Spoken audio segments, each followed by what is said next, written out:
When my friends and I first met him in Uganda, in Central Africa, it was in very different circumstances. He was running for his life.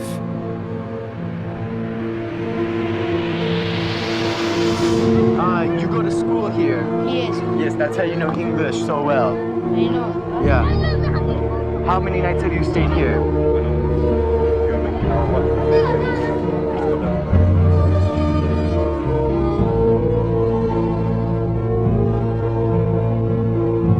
Expires on December 31st, 2012.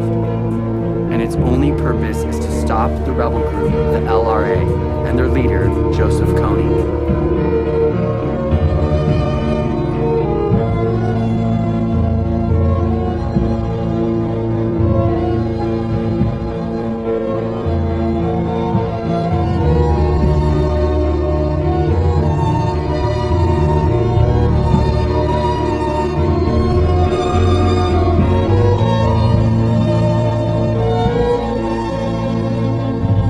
Beneath the scenic shorelines of Lake Albert, under the water and the lagoons, there are riches. Enough oil to dramatically change the fortune of Uganda. In full production, around 150,000 barrels of oil a day will be pumped out of this area. For now, the oil companies are still in exploration, drilling up to 4 kilometers into the earth.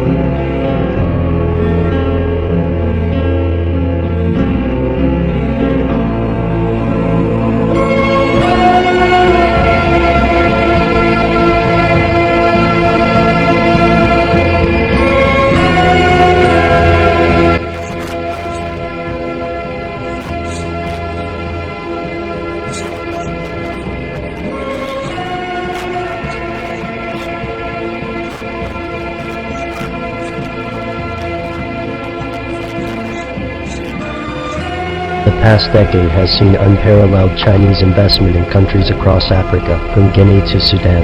As China becomes increasingly influential on the African continent, many U.S. politicians and citizens are concerned about China's growing influence. But there's no denying that China is the primary economic force for several African nations. In 2007, journalist David Blair noted that China's African investments topped £30 billion over 2006. Instead, they believe China is preparing for a future resource war. As the US and China scramble for access to a dwindling pool of oil, clean water, and metals, every commodity counts.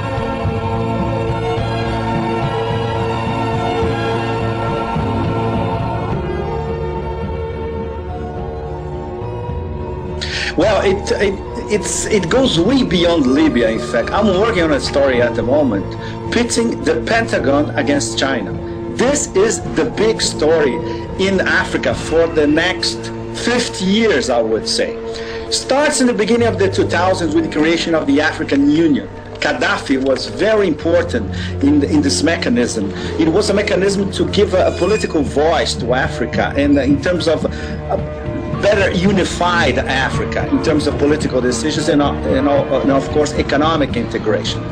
Then China started investing much more than it was investing during the 1990s all over Africa, in at least 30 countries. They have more than 900 projects all over Africa.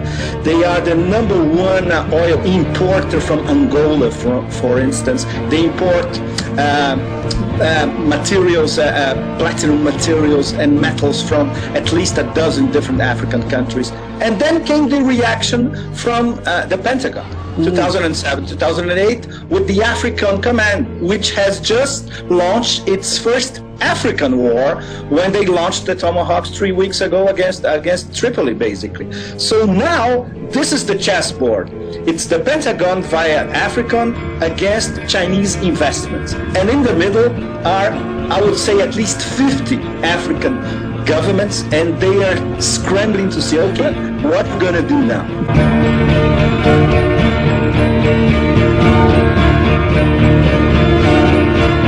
Thank you.